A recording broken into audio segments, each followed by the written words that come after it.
Бажаю здоров'я, шановні українці. Good health to you, fellow Ukrainians. I came back to Kyiv from a working trip to Zhytomyr. We actually worked there all day. First, there was the visit of Estonian Prime Minister Kaja Kallas, negotiations and signing of the joint declaration. I'm grateful to Mrs. Prime Minister and the entire Estonian people for their clear and unwavering support of our movement to the European Union and NATO.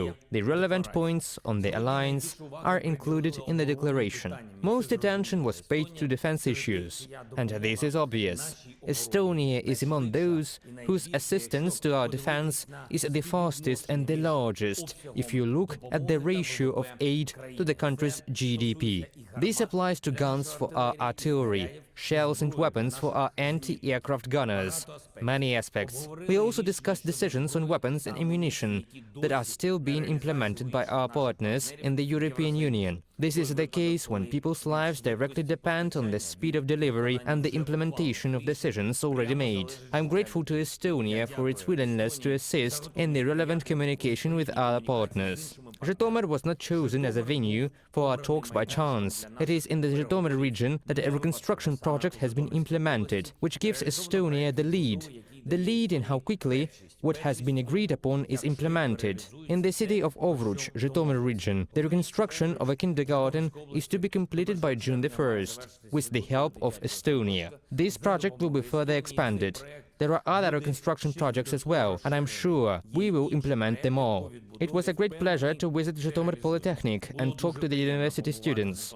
It is a great university. You can feel that they really care about students. They care about Ukraine, taking into account that the university prepares different specialists for the country. I thank each and everyone who attended the meeting at the Polytechnic, who asked questions and who responded sincerely to the answers. It was a nice, energetic communication. This is exactly what we are fighting for the whole of Ukraine, for our children, all Ukrainian students in every part of our country to feel free, enjoy freedom, get an education and realize themselves in life as they want.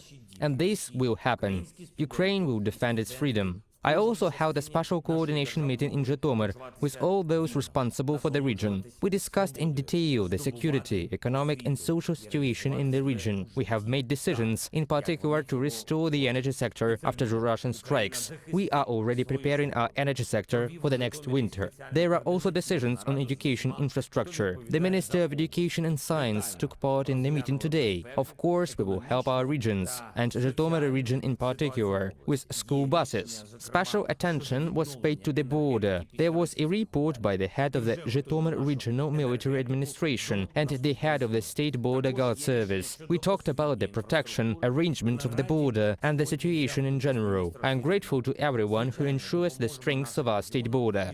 And by the way, I would like to recognize our border guards today, those who, together with all the defense forces of our country, are defending Ukraine on a front line. There is much to thank them for. Luhansk and Kramatorsk border guard detachments. Thank you, soldiers, for your steadfastness in Bakhmut. Lutsk border guard detachment. Thank you guys for your strengths in the Avdiivka area. Kherson and Berdyansk border guard detachments. Thank you for your successful completion of tasks in the south of our country. Well done to all of you. Glory to all our warriors who are now in combat, at combat posts, on combat missions. Thank you to everyone who helps Ukraine defend itself against Russian evil. I thank Zhytomyr for today. Glory to Ukraine. Слава Україні!